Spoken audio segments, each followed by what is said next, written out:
Anyway, let's have some fun. I assume you have some trivia ready to go. I sure do.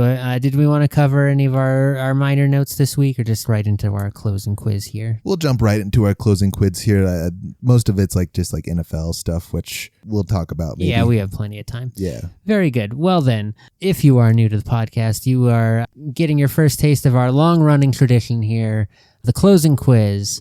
This is my third time third or fourth. We're still in the early days of the quiz. But yes, one of us devises a somewhat topical quiz of sports trivia to test our co-host's knowledge. And this week, in honor of Gwyneth Philips and her playoff MVP rookie performance, this is a quiz about rookies and memorable rookie seasons. We're going to cover all of our big sports through a little men's, through a little women's. And we're going some oldies, some modern, really test your breadth and width here. Classic hits and your new modern age. I've got 7 on the board here, but as always, I have some wrinkles and bonus points potential. Yeah, your quizzes always come with a lot of asterisks attached to it. Don't worry about it. Question number 1. In his 1950-51 rookie season, Red Wings goalie Terry Sawchuk started 70 games and posted 11 shutouts with a 197 goals allowed average. How many wins did he accrue that season? A, 26, B, 37, C, 44, D, 60. 60 feels like too much for back in the day. We're talking about the 50s? 50-51. Ooh, 40. It has to be. It's going to be 37 or 46 because right now they play 86 games, much like 82. 82. Yeah, same. He started 70. That was in the question. Good. He started 70. I'm feeling he wins 40. 44 is the correct answer, yeah.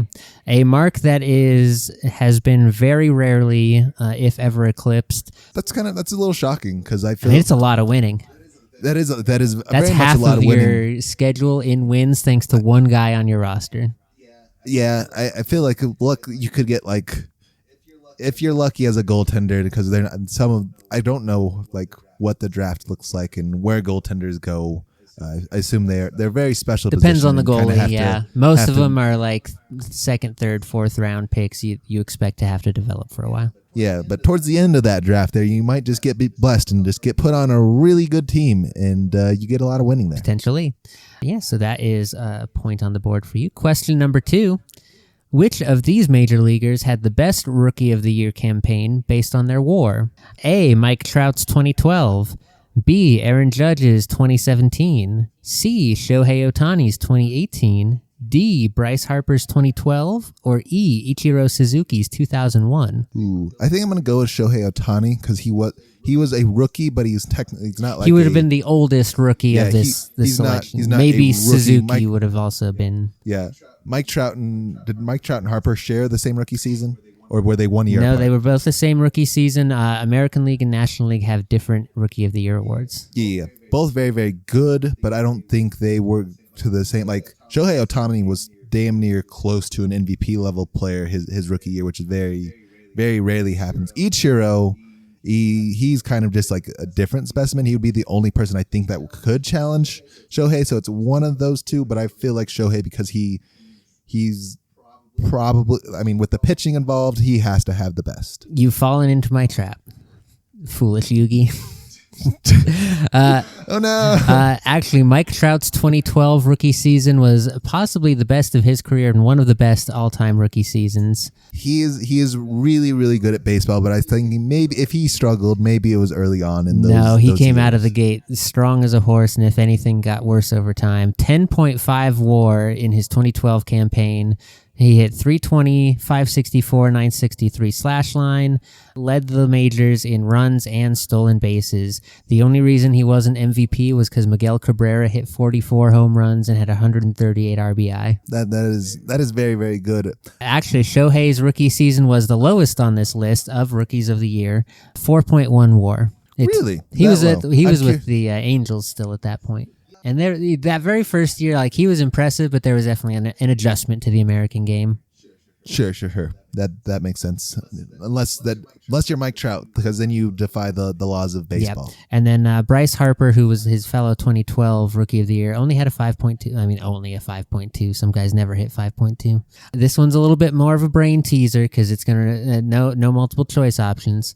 How many Colorado Avalanche have won Rookie of the Year? I'm gonna assume McKinnon for sure. I would assume Cale Makar because he was a little bit of a shock because we ended up getting him like second or whatever. He made his debut in the playoffs the year before his rookie season. That's a pretty good debut. Very, very good debut. Are we counting the question here where you're asterisk? Are we counting the Quebec team or whatever team we were before? So the question was, how many Colorado Avalanche have won the Calder? I'm going to say 4. You are correct. It is 4. It is Cale Makar, 1920. Nathan McKinnon from the 13-14. I included Joe Sakic there. Surprise! That is my tidbit of this bit. He didn't win. Landy won it in 11-12. I forgot and about Chris that Drury won it in 98-99. My bonus points would have been if you could have named the 3 players who won it not as Avalanche. That would have been Peter Forsberg was a Nordique. Forsberg, Sakic, and Sakic never won it. His rookie season, he was like 5th best of his rookie class, against a bunch of nobodies who late apparently. Teemu Selanne and Ray Bourque were our other winners. Selanne was with the Winnipeg franchise, and Bourque was with Boston. Moving right along, so pretty solid so far. 2 out of 3. Question number 4. How many statistical categories did Barry Sanders lead the league in during his Offensive Rookie of the Year campaign in 1989? And you've got the big ones of rushing, touchdowns, yards. Well, that's rushing yards, rushing touchdowns, carries. I think would probably be there because that Detroit team worked him like no other. Trying to think if there would be any. I don't think he would have any of the receiving because that wasn't really Barry. You just handed Barry the ball. You didn't make him work harder to get it. I'm not saying Barry couldn't do it. I think it's just the tools around him were not set. Yeah, the West Coast offense was not a thing in the 80s. To do so, not in Detroit anyway. Yeah, and then I'm gonna say 4 rushing yards, rushing touchdown, carries, and then broken tackles would be the 4 that I would have off the top of my mind. Ooh, broken tackles he probably did lead in, but it is not part of the Pro Football Focus stat line.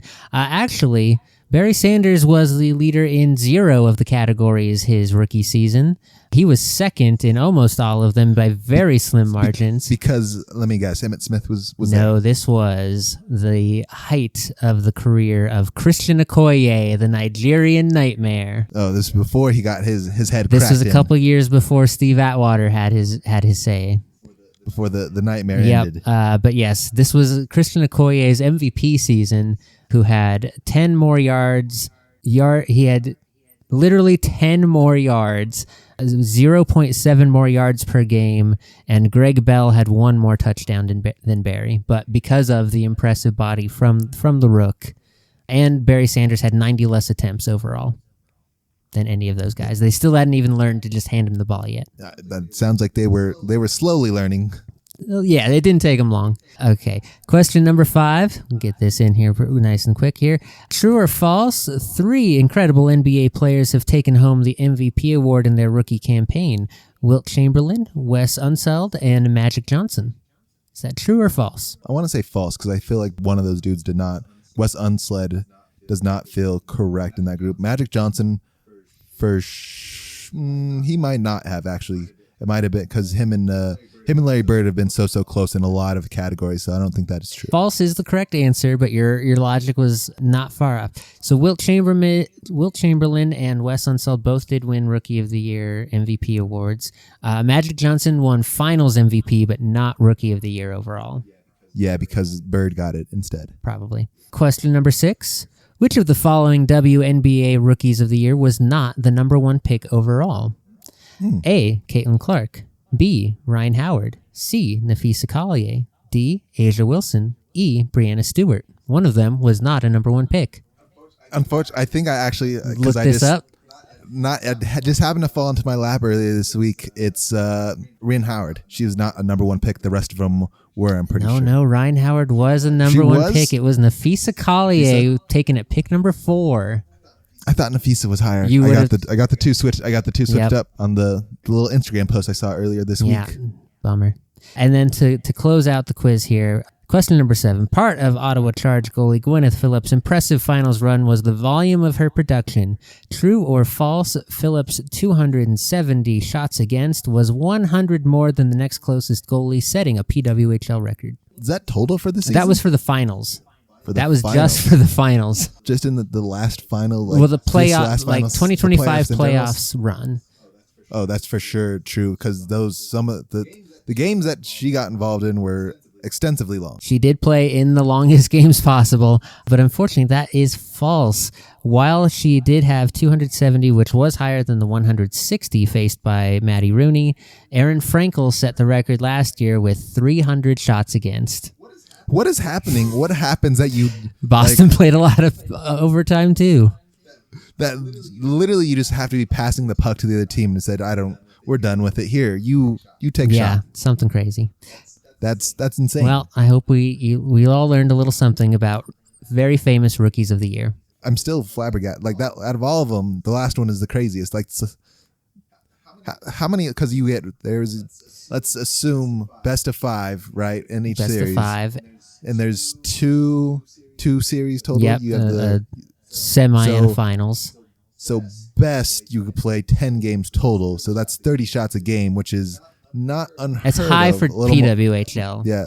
Not quite unheard of, but if it's less than that, that's 30 plus every night. That's for all 10 nights. Yeah, that's a lot. There's a reason neither one of these goalies ended up winning the cup. You don't win on the team that gives up the most shots in league history. Yeah, that you can't do that. Well, that's our closing quiz. I didn't even tally up your score. I think we ended up with 3 out of 7. Yeah, we did. Good. You were in the ballpark for so many. I was in the ballpark. The logic was all wrong. It's okay.